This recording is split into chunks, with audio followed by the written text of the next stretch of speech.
Hello, everyone. Thank you for joining me for another live. Today is May 15th, 2024. So thanks, everyone, for joining in.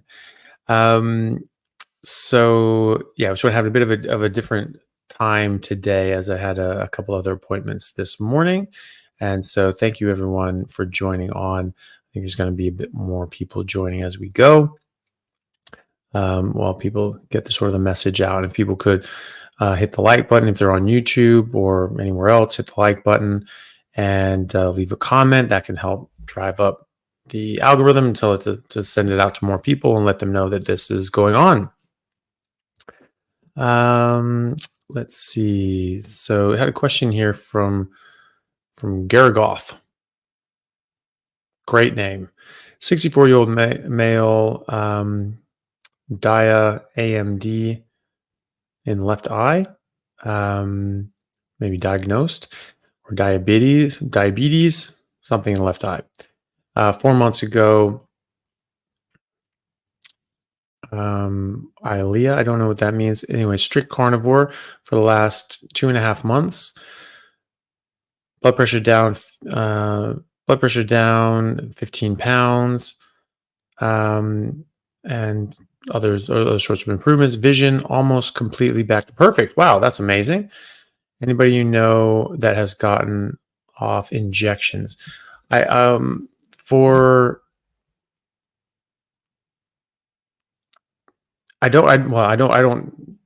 treat eyes, so I don't know specifically about like the injections and all these sorts of things. But I do know from speaking to Dr. Lisa Wiedemann, who is an ophthalmologist and has been doing carnivore for 15 years.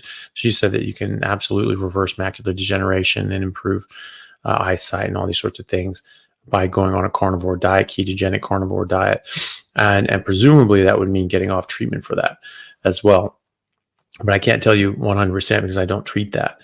But that video will be coming out with her soon, and you can certainly see a lot of her videos and her content. She makes a lot of videos specifically about the eye as well, because that's her forte. So I would check that out. But yeah, I've speaking to her and speaking to other ophthalmologists that are sort of in this space doing keto, carnivore, or even just and more ancestrally appropriate, just getting rid of processed foods and all that sort of garbage, that this absolutely helps macular degeneration and other vision issues. Some people find that they don't even need glasses anymore. It actually fixes their astigmatisms, which is pretty amazing. It's not doing it for everyone. I know plenty of people that do carnivore that still wear glasses, but every now and then you see someone saying that they actually have a lower prescription. It lowers their prescription, or they come off and don't need glasses anymore at all, which is great. So that would have been nice for my family members that needed glasses and got and then some people got LASIKs and things like that, and maybe it would have been perfectly fine without that if they went full carnivore. But who knows? Either way, it does seem to be helping people, and that's great that yours is getting better. And if your vision is getting better, that's the only thing that matters. It doesn't matter what anybody else's vision is doing if yours is getting better. And so work with your doctor, work with your ophthalmologist, and if you're getting better and there's no issues, you could potentially come off your injections. But if you still need them, you still need them. So just work with your ophthalmologist, and hopefully you don't need them anymore. But that's great. So thanks for sharing that. Vision coming back is a major thing. So that's really great to see. We do have some super chats as well. I have about an hour, so I'll get to everything that I can. But if we're sort of getting flooded with questions, we might have to limit the super chats just so we can get to everything, because I'm actually flying out today, going to the speak at the PHC conference, the Public Health Collaboration Conference in the UK, and so that I'm flying out tonight, and so I'll be gone for a week, so we won't be doing another live this week. And the ones next week might be moved around a bit. So I want to make sure that we get to everything today while we have the time. So Carnivore Clarity has sent a super chat. Thank you very much for that. Hi, Dr. Chaffee. Do you think anything should be added back to distilled water other than salt? Thanks. Oh, that's a good question. I mean, there are these things that have minerals that remineralize, the osmotic filters that sort of remineralize things. And that can be fine. I mean, supposed to have some minerals in the water that we drink. It gives it sort of its flavor, makes it taste nicer. Distilled water is pretty bland. And so, that's not necessarily I don't think it's necessarily strictly required. I think you get, plenty of this stuff from the food that you're eating. So I don't have distilled water. I have distilled water at my practice actually, because they had one in there already, and that's quite good. That's where it gets everything out, but it doesn't have a remineralization process either. So I haven't looked too far into that on exactly what you do, but at the same time, you're going to get a lot of this stuff from just the food that you're eating. So I don't think it's strictly necessary. But if you have like an osmotic filter, you have like a distillation filter, and there's some sort of addition add-on that you can put on there that adds in minerals, I don't think it's going to be a bad idea anyway. So just sort of take a look. I mean, there's always going to be someone trying to sell you something, so take that with a grain of salt, but just sort of see what they have to say and see what you think about it, and go from there. I haven't gone down that rabbit hole yet, so I don't know how best to advise you on that one, except to say that the water that we were drinking traditionally would have had some minerals in it, because it's just going to be in a stream bed or something like that, or out of the ground, and so it's going to have some of that stuff in it. Or rainwater, still going to have some stuff in it, but it's so that would be normal. Is it vital, and are we losing something? Are we going to have a deficiency if we don't get minerals in our water? I don't think so, and I don't really see that in myself or my patient population, that that we're deficient in anything really, unless you have a malabsorption issue specifically. And so I think you'll get everything from your meat really. So do what you want really. Andres Perez, thank you for the super chat.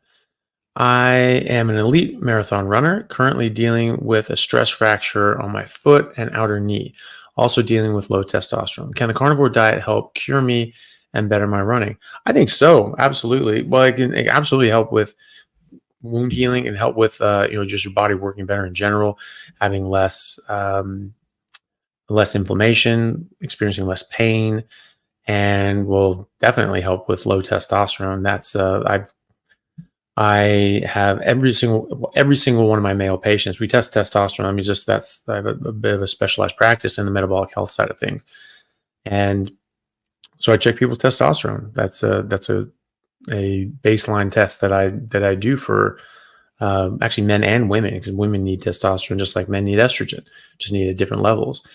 And so when I put men on a carnivore diet, their testosterone improves invariably. There's one exception that proves that rule, and that was a gentleman who's just very stressed out. And even though he dealt with stress very well, he still had a lot of stress in his life. So he wasn't like a stress freak or anything like that.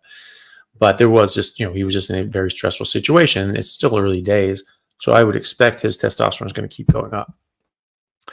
And but everyone else, literally everyone else, has gone up. And so, and I would expect his is going to keep going up too. There are other things as well. You're doing marathon running.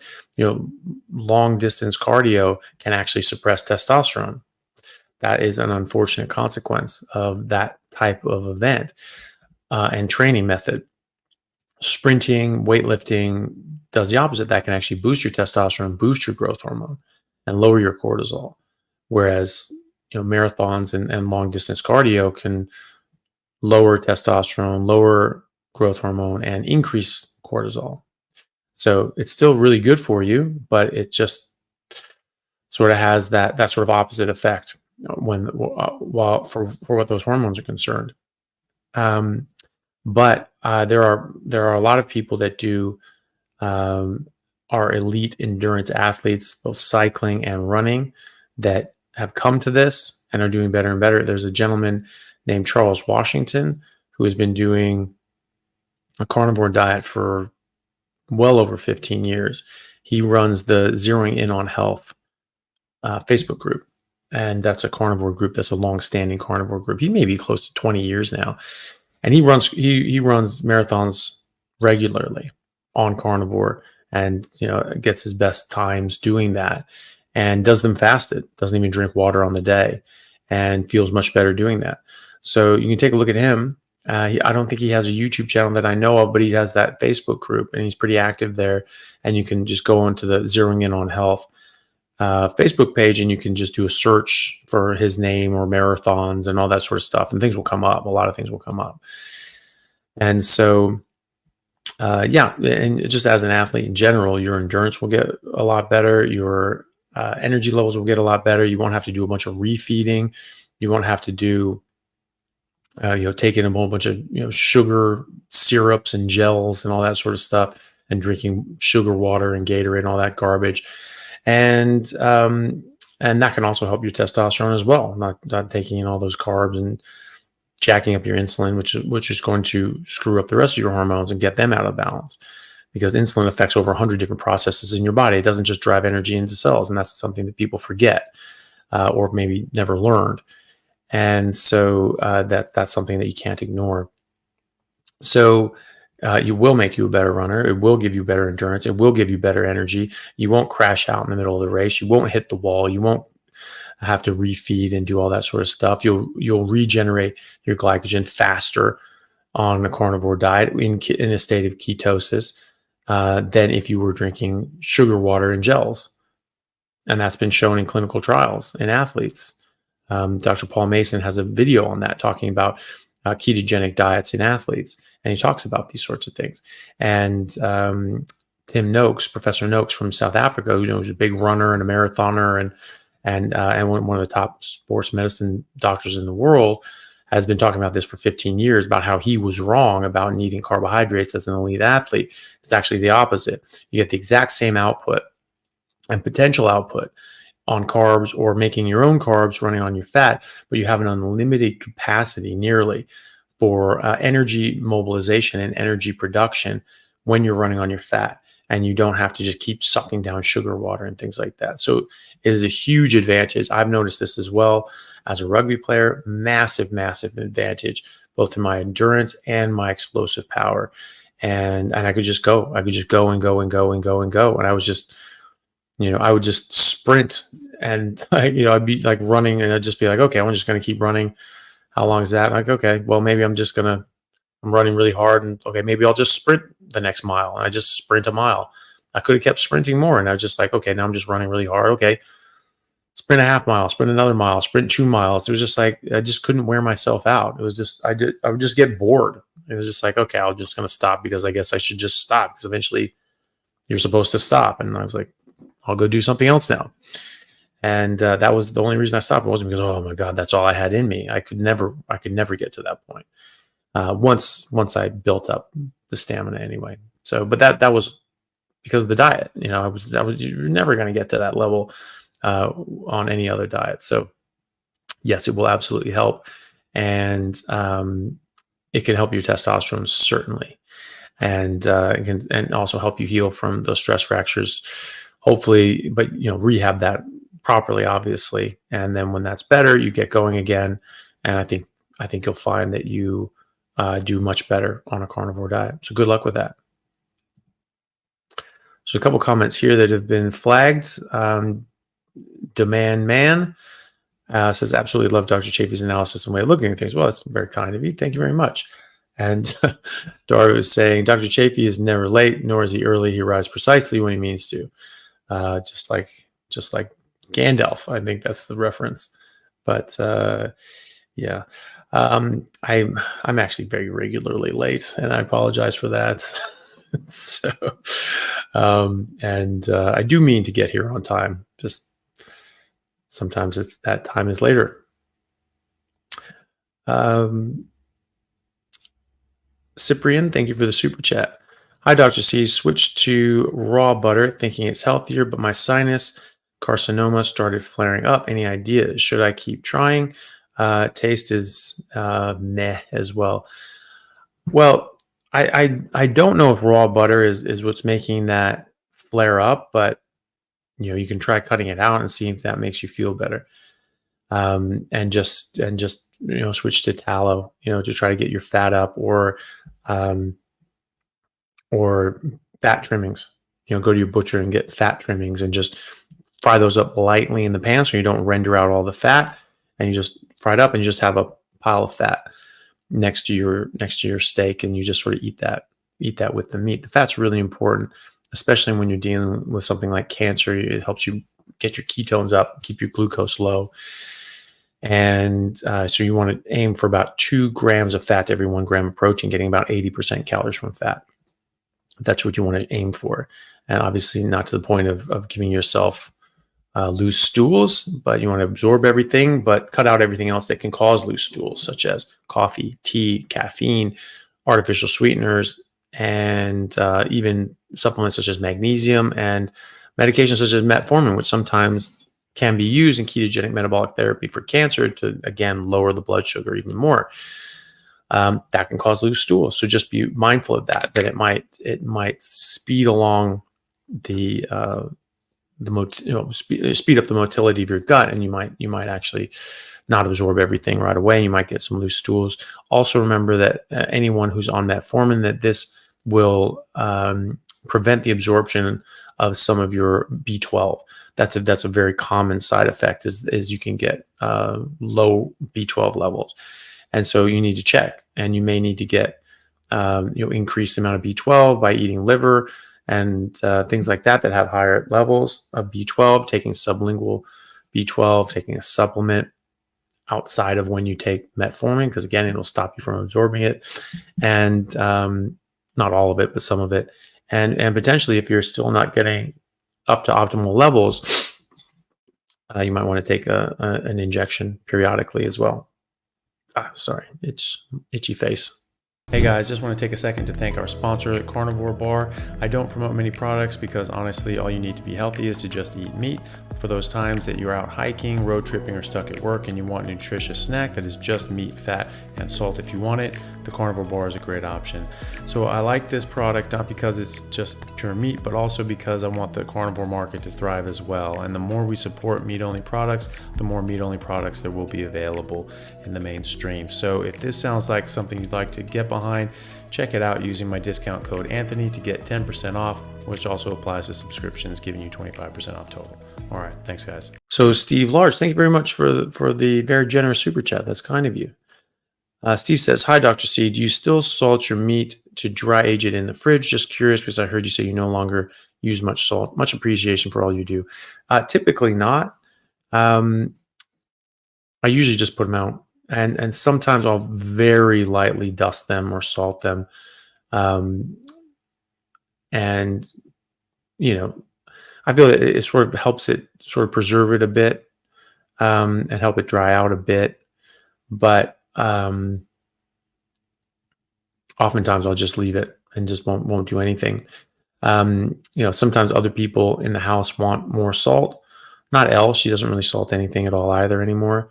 But sometimes I'll do it for that reason. But typically I don't. Most often I don't really salt anything. It's very rare now that I'll use any salt. It typically tastes too salty if I put anything on it. And that even goes for the dry aging. So it's not exactly dry aging. It's just sort of letting it dry out. And so I'm not letting it dry age and cultivate bacteria and things like that. It just dries up. And I guess that's technically dry aging. And then they'll cut away the outside and they'll cut away.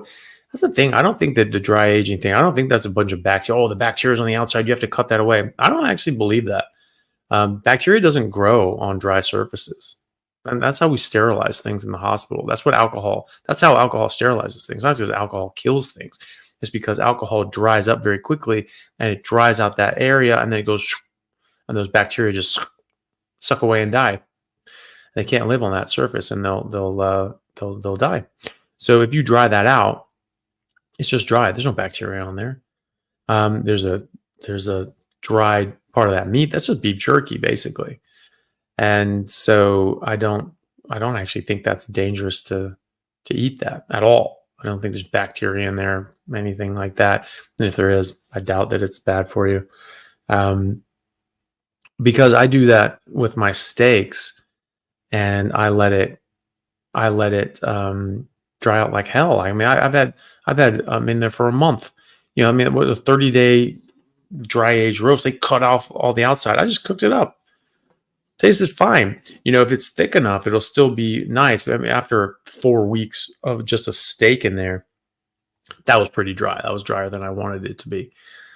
But it still tasted great. It wasn't rotten. If it's dry, it won't rot. And so, yeah, I don't buy that. I think that's just a old wives' tale, old butcher's tale, that you have to dry it. You have to cut everything off. There's all this bacteria. I think that's bullshit. And I certainly haven't seen that in my steaks. And I'm not. People can do what they want, but that's what I've done anyway. And there are people out there that actually intentionally let things go rotten, and then they actually think that it actually makes them feel better when it's sort of rotten. It's not something I go in for, but that's called high meat. Very, very special niche on the carnivore diet, but I don't know. You're not going to see me going there anytime soon, I hope, because I don't know. Even if it did make you feel just even better, I don't know if that's information I really want or would use very, very much. So yeah.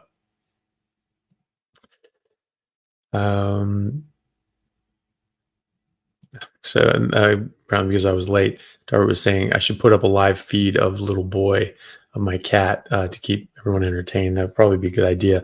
Although he was following me around when I was just trying to get things set up and ready to go. So it probably wouldn't have been seeing much more than an empty room. My sister jumped in as well, as I'm for burgling the cat whenever you're ready. Well, you can't, because he's mine. So you have to come to Australia to see the cat, Rosalind, and you haven't done that in 5 years. So, good luck. We'll see it when I will leave it when I see it. So maybe we've already sort of gotten a few.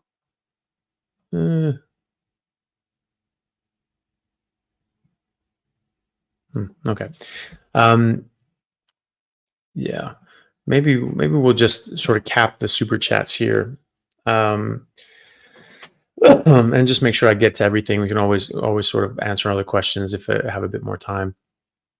Nav, thank you very much for the super chat. Hi, Doc. Would carnivore help my aunt who has an MO, also known as Dietary disease, a rare autoimmune disease?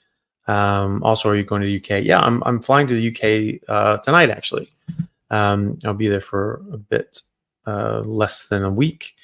Obviously, travel time, it's like 24 hours in each direction. So I don't know what Dietary disease is. I haven't come across that before, but if it's an autoimmune disease, then I would be willing to bet that it would help significantly by going on a lion diet and with just really sticking to red meat and water, very high fat, just red meat, just water, and cutting out absolutely everything else. That's what people with autoimmune issues do best on. From what I can tell, autoimmune diseases are your body reacting negatively to plant toxins and other sorts of industrial toxins that your body's making antibodies towards, and you're getting cross reaction with your body. And so that's what I've seen happen with every single autoimmune disease that I've treated or spoken to people who have tried this, that when they go on a carnivore diet, it significantly improves. And when they go on to like a red meat and water diet only, that's when they get the best results. And so that is exactly what I would do, and I would give that a try. And that's that sort of fits that model. If it is our body reacting to different toxins and making antibodies towards them and not actually be sensitized to our own body, that's what you should see. If you stop eating those toxins, then it should it should then your antibodies should go down because that's what your body's reacting to. If you react to something and now your body's sensitized to your own body, well, they're not going to just go up and down. They're just going to go up until that part of your body is destroyed. But that's not what happens. They do go up and down. Oh, we don't know really what's going on here. I do. Your body's reacting to something else that you're bringing in your body, and it's attacking that, and you're getting hit in the crossfire, right? And so the proof of that is you take these things out of your diet, antibodies go away, and we can measure that. You can't measure every antibody for every autoimmune issue, but you can measure for several, and you can see them just go right down. And so, I would absolutely try that. I don't think for a second that it's not worth trying. And I would be amazed if it didn't, because every single autoimmune issue I've ever seen responds extremely well to a carnivore diet and does best on a red meat and water diet only, the so-called lion diet. So good luck to them, and let us know how he goes. Dr. Ashley Whalen, a very nice comment here. Dr. Chaffee, thanks for the presentation. Any issues with carnivore for patients with renal failure?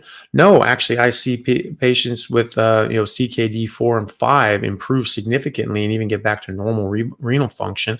The literature that I've found in speaking to nephrologists on the subject, they say that it's actually the opposite of what we sort of grown up thinking, which is we've been told that by some people still practice this, that higher protein diets are actually harmful to the kidneys.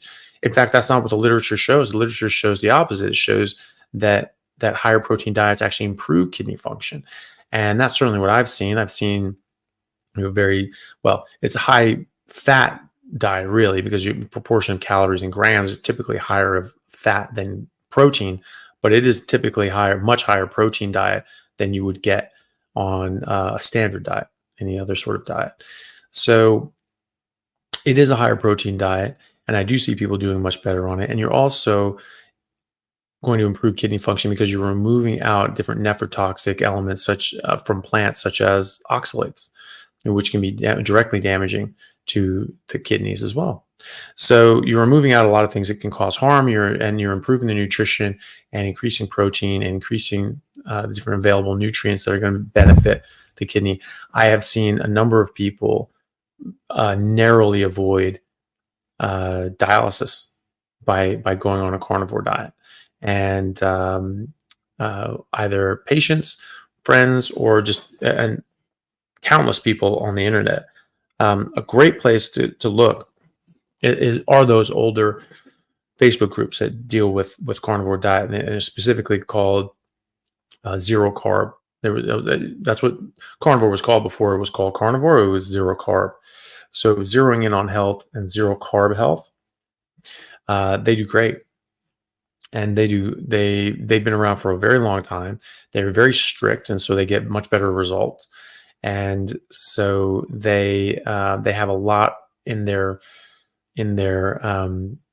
history. So you can go into the search function and you look up, kidney disease, kidney failure, dialysis.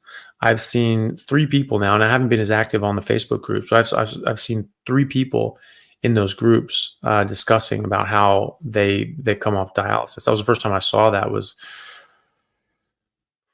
probably 6 years ago. Was in one of those zero carb health or zeroing in on health, and this lady had been on carnivore, just red meat and water for 9 months, and her doctor was telling her, you're going to kill yourself. And she was like, I'm already on dialysis. I already have zero kidney function. I'm already on the transplant list. What more do you want from me? This is not going to make my kidneys worse anyway. And after 9 months, she actually came off dialysis, which is shocking. Normally that's a one-way street. It's just like once you make that decision, you go on dialysis, you're never coming back. Well, for her at least, she was able to come off, and I've seen 2 other people. That's not that many people. So presumably most people that are on dialysis probably have permanent damage that's not going to recover. But a couple of people may be in that boat, maybe just right on that bubble. There's another gentleman I'm in contact with now who who is on dialysis, but he still makes urine. And since going carnivore, he has been making more and more urine. So he's giving it a year, and if he's able to come off dialysis in a year, then then that's great. And if not, then he'll go down the transplant route. But it's very promising, and I have absolutely seen people in the pre-dialysis stage improve dramatically. So yes, it's very safe, and in fact, it generally shows significant improvement. So hopefully, you see that as well in your practice, which I would expect that you would, because that's what happens. Crazy K, thank you for the super chat. Hey, doctor, does ground beef have a lot of vitamin B12 in it? It's all I usually eat. Yeah, it's got a ton, usually enough. If you have an absorption issue or you have an MTHFR mutation, you may need a little more in your diet, and liver is a great option for that. Liver's nature's multivitamin, so I don't think you need too much. Most people don't need any at all. They'll get ample nutrients from their diet, but it will bring you over the line if you're sort of on the lower end of optimal. And then some people that have nutritional malabsorption issues, that is very important to make sure that you're having things that are more nutrient dense, such as liver and organs, and just check. So you've been eating ground beef for however long. Check your B12. It's the reference ranges are completely wrong because they're just the average for the community. The community is sick and malnourished, so that's not really a good level to check at. But people have done studies looking at 25-year-olds in good health, no issues, not overweight, all these sorts of things. Very different reference ranges, very, very different reference ranges. And then other sorts of researchers have looked at things and saying, hey, this is really where we're optimal. And so, if you look at those sorts of things, the 25-year-olds that are healthy, and studies that have looked at what's a more optimal range for things, very different from the reference ranges. So in Australia and most of the rest of the world besides America, you want to be between 800 and 1200. That's what we go for at my clinic anyway. And in America, in those units, that would translate to 1100 to 1600. So typically you want to be on the higher end of the scale for them, if not above. And below 400 in Australia and elsewhere, and below 540 in America. That's actually a critical deficiency. You can actually get demyelination of your axons, and your brain will shrink, and your spinal cord can thin out as well. And Oxford studied that in 2008. They showed that people under that certain threshold, and it was basically under 400, that their brain shrank by 5% after 5 years, right? So that's not good. And yet the reference range goes down to like 130 in England, up to 540 in England. And so that's clearly not what you look at. Doctors look at these reference ranges as if they were the optimal range. Well, that's optimal. That's where you want to be. You want to be in it. You want that number to be black. You don't want it to be red or in bold. So if it's too high, ooh, that's too high. Ooh, no. Too low. Oh, okay. Now we got to do something about it. But if it's not, oh, that's normal. Everything's fine. So we're treating those reference ranges as if they were optimal reference ranges, as if someone else set out and said, this is where you want to be. But that's not what they are. And that's not what they're purported to be. They are averages. They're just averages for the community. And that's all they are. And we need to treat them as averages and then say, okay, well, that's the average. That's what everyone else is doing. But everyone else is fat and sick. So maybe I don't want to be average. Okay, what's optimal then? Oh, that's very different. Okay, so that's something that you need to know about. But yeah, you typically get all the B12 you need just from ground beef. Ground beef is the same as any other part of the cow as far as the muscle meat is concerned. You'll get the same amount of B12 from a fancy steak as you will from ground beef. You'll get a lot more in liver. And so if you check and your B12 is not optimal, add in a bit of liver. It doesn't need to be much, but it will. It'll be good. Let's see. Aditya Donkata. If I'm 17, if you're 17, so are you 17? And I get a reasonably fully carnivorous diet, can I grow from 5'10" to 6 foot? If anyone in the chat can answer, that'd be great as well. Well, you may not, but your growth plates should still be open at 17. And if you go on a carnivore diet, you will have a better chance of doing it than you would if you don't. I typically see people in that age range as teenagers or younger sprout up when they go on a carnivore diet and have absolutely remarkable uh, growth. And so, yeah, absolutely. You very well could do that. You could very well grow taller than 6 feet. Um, Elle's son is 14, and he went carnivore like 8 months ago, and he shot up. I mean, he's grown like 6-7 inches. He's like looking me in the eye now. He's not as tall as me, but he's getting there. And he was overweight, and he had some carrying extra fat, and was shorter, and then just sprouted up. And it was actually pretty dramatic how quickly he grew and how much he grew, and he's still growing. So yeah, it can make a big difference. And your growth plate should still be open at 17. Some people do close prematurely, but as long as your growth plates aren't closed, you can absolutely still grow. So yeah, and so if you are still growing, I would probably expect you to grow more than 6 feet. But you got to be strict. You got to do it right, and you'll get the best results. And your testosterone levels will go up. Your growth hormone levels will go up, which also make you grow, and will make you much healthier in general, and much better athlete as well. So good luck with that. So there's a comment from BM7888. I've learned so much in the past couple of days. Thank you so much, Dr. Chaffee. Your older videos are packed with great information. Well, thank you very much. I appreciate that. Yeah, I almost didn't continue on making videos because I said some of the things that I wanted to say, and I got things out there that I thought were important. And I didn't want to sort of drown out the message and just sort of water everything down by just sort of putting too much out there. So I'm glad that people are finding the back catalog, but they go into the, the playlist. It's just the podcast playlist, the Plant Free MD podcast playlist on YouTube, and then just the podcast. That has sort of the more important ones, the interviews, and especially like in the earlier ones, those are the ones I sort of went, okay, what about cholesterol, and what about this, and what about that, and just sort of specific topics that we're talking about. And then I also have a playlist called Getting Started on a Carnivore Diet, something like that. And that I sort of have a curated list of the videos I think are probably the most important ones to know about, or at least you should, at least very important ones anyway. So yeah, so I'm glad you found the back catalog, and I'm glad you like them.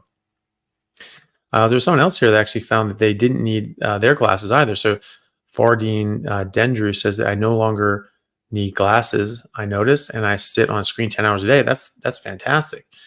So that's really, really cool that you found that as well.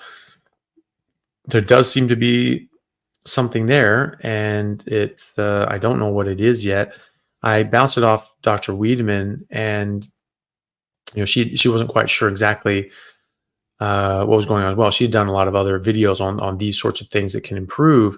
But as far as people fixing stigmatisms and things like that, like some people are going to improve and some people aren't, and so we don't really know exactly who the patient population is going to be that is going to improve on this. But you just try and find out. That works. That's worked for quite a long time, so keep going with it. Frank Calabrese had a question here. Said, hi doc, blood show high creatinine level. Doctor says stop carnivore. Says that I'm CKD stage 3B, blood 7 months ago, all good, and I'm confused. Drink more water, you're dehydrated. It's not the carnivore diet. If your creatinine is going up, it's because you're not drinking enough water. Your creatinine is not going to go up on a carnivore diet because of a carnivore diet. It'll go up because of other things.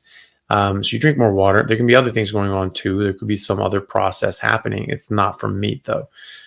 Meat may raise your urea because you're metabolizing that nitrogen group, and then that turns into ammonia, and that gets turned into urea, and that gets passed out through your kidneys. So if you say, oh, urea goes up, oh, that's bad. But your creatinine is staying the same, and urea going up independently. That's not related to kidney function. And and like I said earlier, the data actually shows that higher protein diets actually improve kidney function. And so urea may go up, but it's not going to raise creatinine.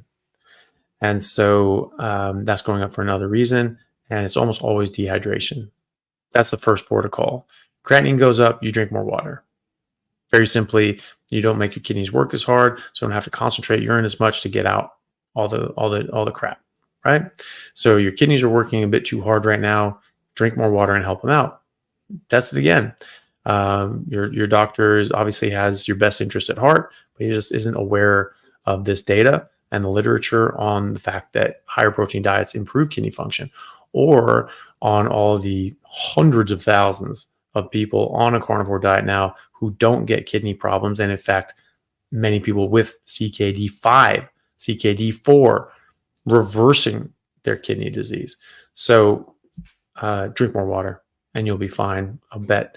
And then just check your kidney function again in a month. Drink a buttload of water. Whatever you're drinking, drink more. Double it. Try anyway. I don't know how much you're drinking, but drink a hell of a lot more water. And then see what you're doing. Also, 7 months is a long time. You're going up and down. You don't know what's going on in that time. Check it again in a month. Drink a buttload of water, and then check it again in a month. Creatinine will go down. Don't worry about that.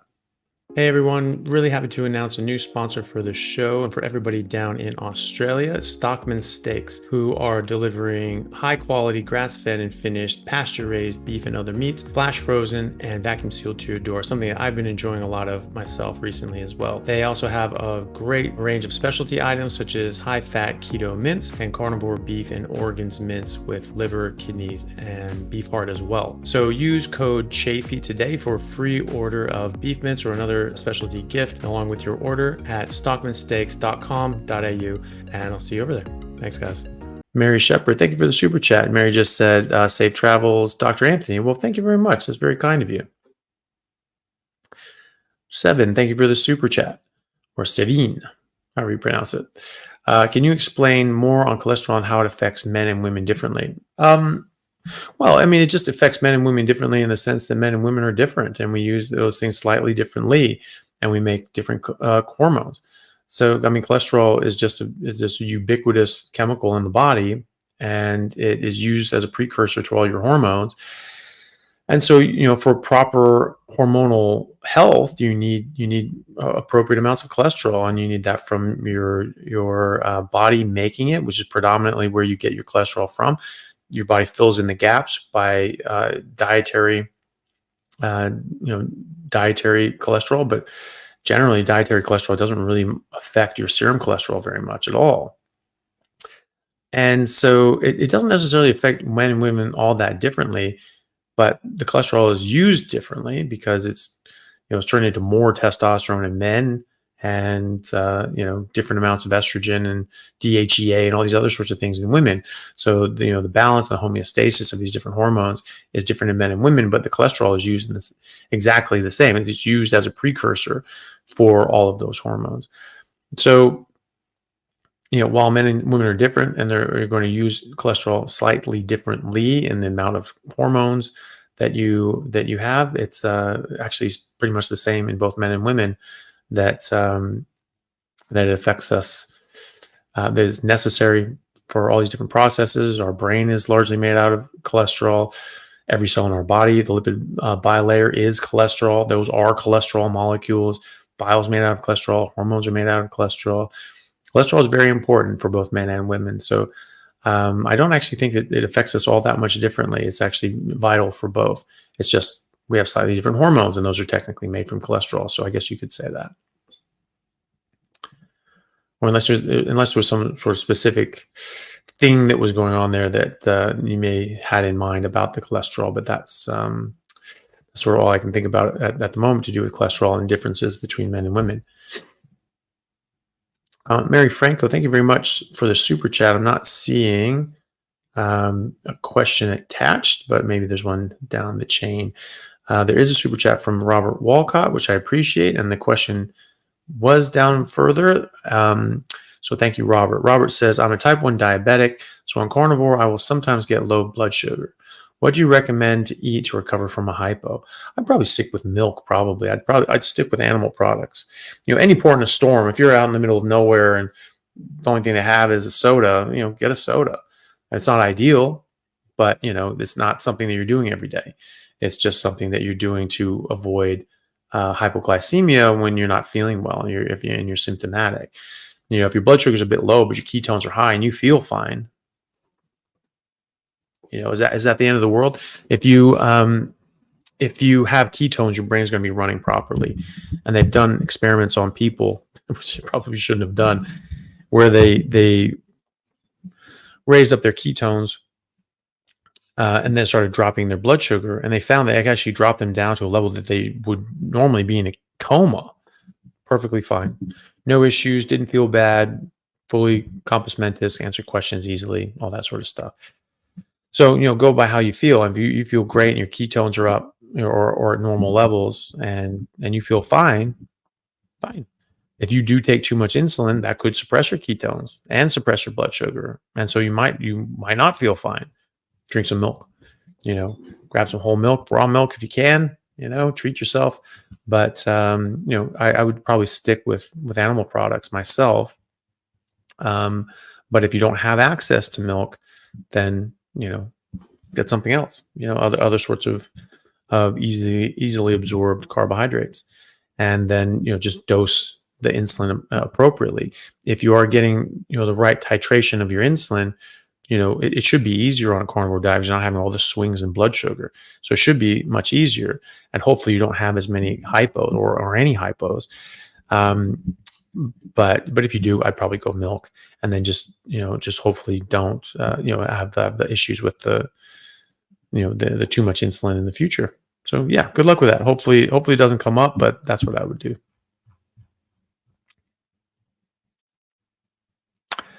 Hi, doctor. 62-year-old carnivore mostly since January. Feeling better, but noticing skin issues, contact dermatitis, arms, back, and chest. I also had an ACDF surgery. Could it be related? I don't think it's going to be to do with the ACDF. That's a sort of a spinal fusion. So you going through the front, so it stands for anterior cervical discectomy and fusion. So you're going through the front here, you sort of make an incision there, and you get, because your spinal cord is actually, or not your spinal cord, but your spinal column is basically dead center in your neck. So you can sort of get to it any sort of angle, and you just go through this way. You sort of peel out the disc from the front and get that compression off the spinal cord, and then you stick in a cage and then fuse it. It's actually pretty elegant, and you don't have to cut through and destroy all the posterior elements to the spine, which is good.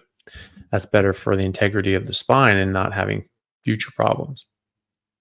But I don't think that would cause the skin issues. I mean, potentially, people having anesthesia, different exposures in the hospital, they can sort of get just weird reactions. Anything's possible. Most things are possible, not anything. And but carnivore shouldn't do that. I mean, you can get sensitivities to all sorts of things at any time, but most people find that their skin issues get a lot better. I would try to cut out the other, you have mostly carnivore. You probably cut out the mostly part, and get to only carnivore, and also use proper moisturizers like tallow moisturizers, animal fat-based moisturizers, emu oil moisturizers. I use the Stone and Spear guys. That's why, I'm partnered with them. Great stuff. It's just, you can get it without all the without all the scents and things. You can get it with scents, but I just get it without the scents. You can also get soap and all that sort of stuff. And I find that's really helpful for skin, especially the tallow on your skin. My God, that's like the best thing you'll ever put on your skin. And so maybe put that on there, and change your soaps around. Try to get rid of these different exposures because your body's reacting to something. And so try to get rid of those somethings. I would doubt that it's something to do with your surgery though, or the carnivore. It's something that your body's sort of reacting to now, probably on your skin. So maybe different moisturizers, different soaps, different shampoos, different somethings. Try changing them around. Try putting on tallow. You can just use cooking tallow, and that's really good for your skin, and so you can use that as well, and see if that helps, and then try to eliminate out all these different exposures that could be kicking this off and triggering it. Good luck with that. Benjamin Haver, thank you very much for the super chat. Achieved normal blood pressure readings on day 23, which feels great. That's fantastic. Well done. Watching your content has been really helpful, keeping me motivated. Much appreciated. Well, that's great. I'm really glad to hear that, Ben.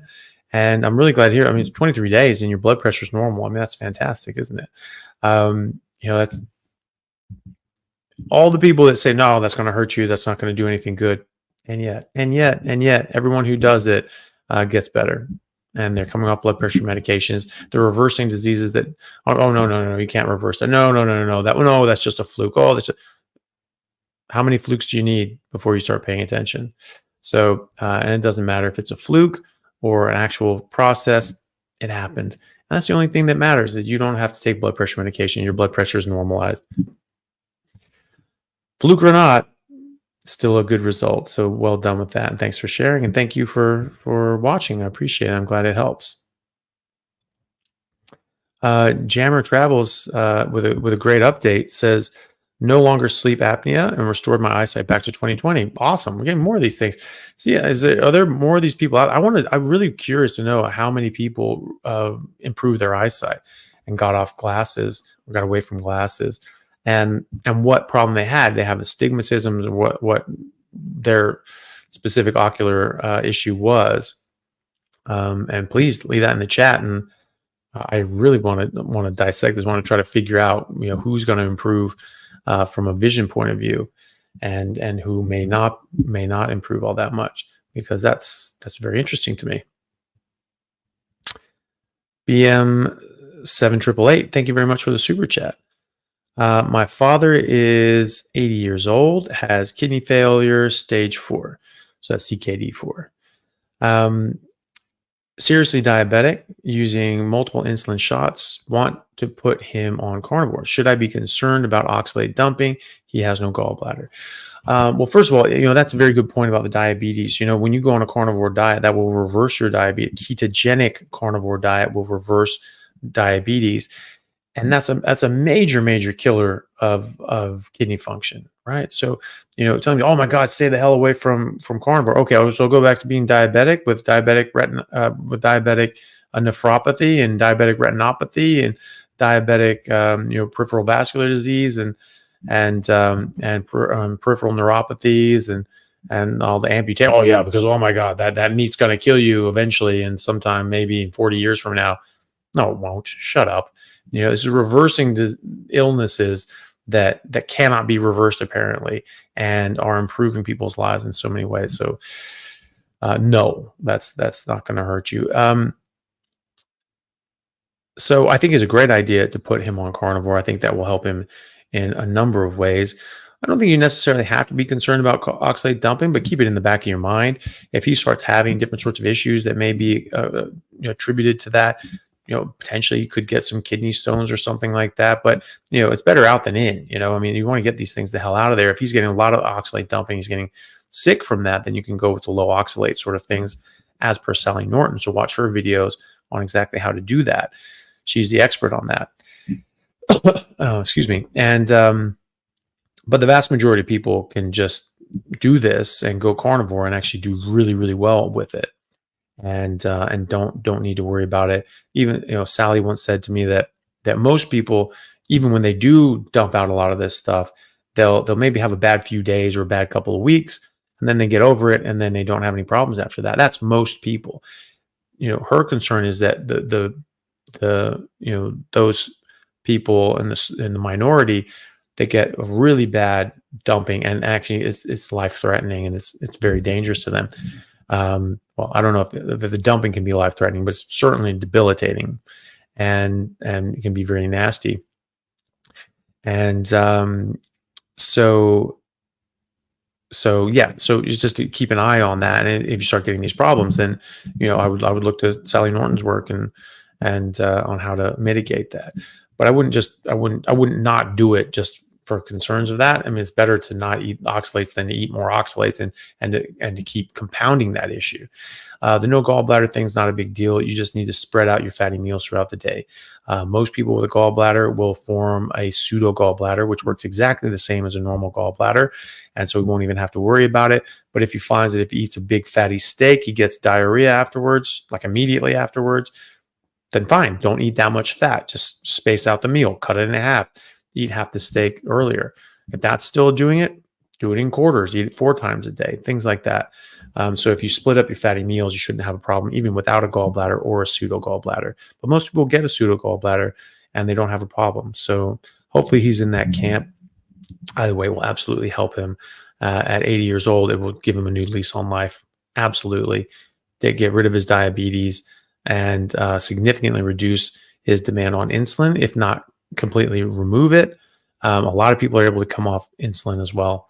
So keep doing that. He's probably on metformin because he's a diabetic. Get B12 in him because he's almost certainly deficient. If you haven't been on a carnivore diet, you're deficient in B12. If you're on metformin, even on a carnivore diet, you're probably deficient on B12. So get him a shot, get him checked, or get him checked and then get a shot. And 3 shots generally is in the treatment protocol. And then get him on a carnivore diet and keep track of his B12. Just check it every 6 weeks or so. And if it keeps dipping down, he just needs regular injections or sublingual under the tongue B12. And good luck to him and you. The Affirmative Carnivore, thank you very much for the super chat. I shared 3 weeks ago that my sister was diagnosed with early onset Alzheimer's at 46. Good Lord, I'm so sorry.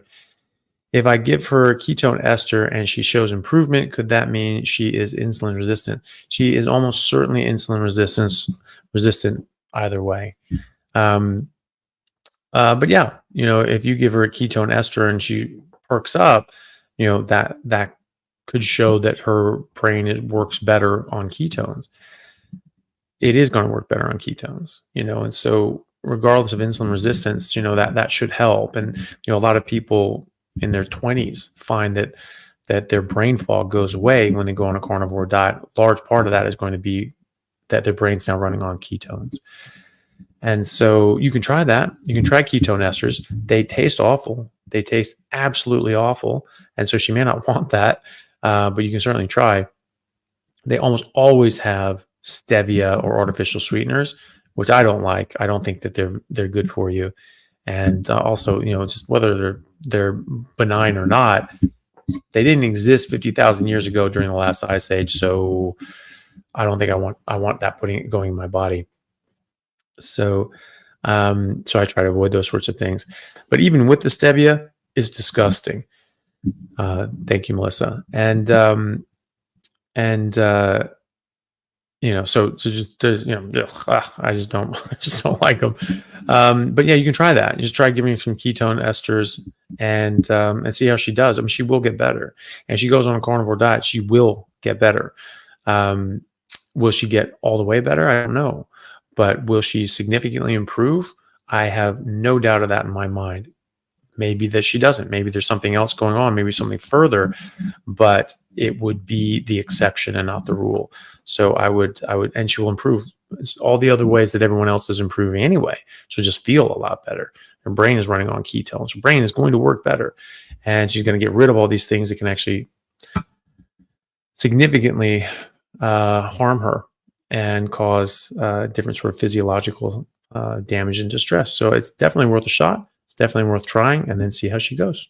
Good luck with that. Hey everyone, if you need a little extra help getting started on a carnivore diet and my online resources that I have for free aren't enough for you, you can go to www.howtocarnivore.com and sign up for a 30-day carnivore challenge where you'll have online resources, group support, weekly Zoom meetings, as well as the ability to chat live with myself, Simon Lewis, and the others in the challenge who can help you and support you and give you extra advice and help you along the way. So if that sounds like something that would be beneficial to you, then please go to howtocarnivore.com and sign up. All right. Thanks, guys. We'll see you there. It's a super sticker, and thank you very much. That's very, very kind of you. And there's a couple comments from my sister being pain. Yes, he'll be in the UK. We can go liberate the cat. Come and take it. All right. See what happens. And but yeah. So he is here though, and he's very cute. And you should come meet the cat at some point. Yeah, I looked it up too. Neuromyelitis optica spectrum disorder. Immune system damages the spinal cord and optic nerves. Yeah, so that's that I would bet money, large quantities of money, that would improve significantly on a carnivore diet. We see it with MS. We see that. So that's the Devic's disease we were talking about. We see that with MS. We see, damage, extensive damage to, the spinal cord and the brain and the white matter. And we see extensive damage heal and repair, and these lesions reduce and optimize. And so, what's happening there if it has nothing to do with diet, right? So the carnivore diet, the lion diet especially, significantly improves autoimmune diseases in general from what I've seen. So I haven't seen someone with Devic's disease try that, but I would be very willing to bet large amounts of money that it would improve.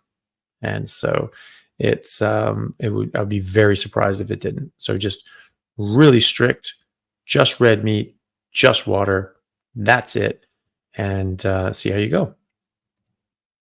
It looks like low carb, low drama, vision improved as well. Optometrists were surprised. And have a blast in the UK. Yeah, thank you very much. I will try. And Vicky had a lot of good improvements. Started 6 weeks ago and was 227, is now down to 197 already. That's really great. Really good job. And it said, thank you for everything. And down 30 pounds in 6 weeks. That's amazing. Good job. And you're very welcome. I'm really glad that that's helped. Oh, this is kind of cool. It's saying that a lot of medical doctors are getting to know me in South Korea. That's kind of fun to learn. Well, that's great. And I'm very happy every time, any doctor, has an open enough mind to sort of think about things differently. Most doctors I know really want to help their patients and really want to know the things that will help their patients. They study a long time and work very hard to learn all these things that can help people. And so it makes perfect sense for them to go like, oh, okay, yeah, let's look at that and see what can help people. And there's something new that comes up, saying like, okay, let's look into that. Some people think that if it wasn't taught to me in medical school or in residency, it wasn't worth learning. And that's unfortunate, but most people aren't on that, and that's good. Daniel Graff says, hi, Dr. Chaffee, I was on the call on the Adonis School. I was tired and very nervous to meet you, plus my broken mic and the negativity in chat. Still, you made me feel comfortable. Thanks. Oh, well, no problem. And so Adonis School is something I've been sort of helped out with. Every couple of weeks we'll go on and do sort of a carnivore Q&A session with some of the people. With people know Hamza. He's a sort of an influencer on social media, and he has a group that called Adonis School and sort of helps people optimize and improve their lives in different ways. And he started doing the carnivore diet, and he asked me to sort of talk to people about a carnivore diet as well. And so I did, and it's been fun. And a lot of people it's sort of a new group of people to be introduced to a carnivore diet, but a lot of people are trying it there and having exactly the results that everyone else is getting, and which is great to see. So it's it's good to see, and it's been fun. It's a good group of people, and a lot of good questions and good positivity. The chat, I think people just mess around in the chat, so don't let that bother you. Just let it roll off. One thing I learned from playing rugby and playing team sports is that everyone's going to try to get a rise out of you, and the last thing you want to do is actually let them get it, because as soon as you start being like, oh hey, you shouldn't say that, it's like blood in the water, and they just go after you, and then everyone's on your ass, and you're just like, whoop, just made that way worse on myself. Best thing you can do is just not care and just let it just roll off your back and just be like, oh yeah, whatever, and just sort of laugh and just be, oh yeah, that's it, that's me, did that, and then be like, oh, and it pisses them off, and then you win because they're trying to upset you and you're not showing that you're upset, and then eventually you actually stop being upset by it, and it bugs them, and they're like, so actually you win that one. So don't worry about the chat. So this was from BM7888. So far into this live, you're answering most all intense questions on my mind. Can't thank you enough. Also, thank you for answering my question. I'm so grateful, from Brenda and from Japan. You're very welcome, and I'm glad that it's very helpful. I sort of nice that these sorts of lives are helpful to people. I guess it's to get a bit more contact and some specific questions that sometimes don't get answered in different videos, or people don't see those videos because there's just so many of them. And that's why I made that playlist, Getting Started on a Carnivore Diet, just to try to keep it, in at least some sort of controlled level of videos. So thank you. And little Ellie Melly has shown up. Hello, Ellie Melly. And she sent a super sticker, which is very sweet. Very nice to see you. And then John Ferguson also sent a super sticker, and thank you very much for that. And another one back here. Thank you very much, John. It's very kind of you. I think we have to drop it there, guys, because I've got an appointment I need to get to, and it takes about half an hour to get there. So I'll have to run. But thank you all very much for showing up. That hour went by very quickly, especially because I used to doing 3 hours at a time. So 1 hour doesn't seem like all that long anymore, but it is. It's a whole hour. So thank you all very, very much. It's really good to see you all. It's great to have a great turnout today, and great to see everybody joining in from Facebook and X as well. Please, on those platforms, please do try to spread that around and share that around so more people know about it on those platforms. Obviously, anyone can join on YouTube as well. That's sort of the main one that is going out through, but it does go up on those other platforms as well. So thank you all for that. Thank you all for joining, and thank you all for the questions, and thank you very much for the super chats. They're all very kind of you. They're never required, but they are appreciated, and also I do feel obligated to answer them, so it's more likely that I'll get to you, but it's definitely not required. I do try to answer other questions as well. Actually, sort of one that popped up here just said, in Korea, a YouTuber named Dr. 3, and at the same time a neurologist from 3 countries in Korea, the US and Japan, is promoting you and the carnivore diet. Very cool. That's really cool. I didn't know that. I'll try to look up Dr. 3. That's really awesome. And a neurologist as well. And or from neurologists from a bunch of different countries. That's wonderful to see. That's really great to see that that more doctors are coming, especially neurologists, because that's something that has 100 years of evidence that an animal-based ketogenic diet works very well for neurological conditions such as epilepsy, migraines, and these sorts of things. So that's wonderful to see more neurologists and doctors in general coming to that. So I will look up Dr. 3. If you ever are in contact with any of them, please thank them from me, and ask them to get in touch with me and throw me a DM somewhere, and it'd be great to connect with other like-minded people. It's always great to talk to more people that are interested in this sort of thing and helping their patients in real root cause sort of medicine. So thank you all very much again. Thank you as well, just as Mary said here, thank you to all the mods for all your hard work. Thank you to little Ellie Melly for showing up and saying hi. And thank you to my sister Rosalind for saying hi as well. And, joking about stealing my cat and breaking my heart. That was also very nice.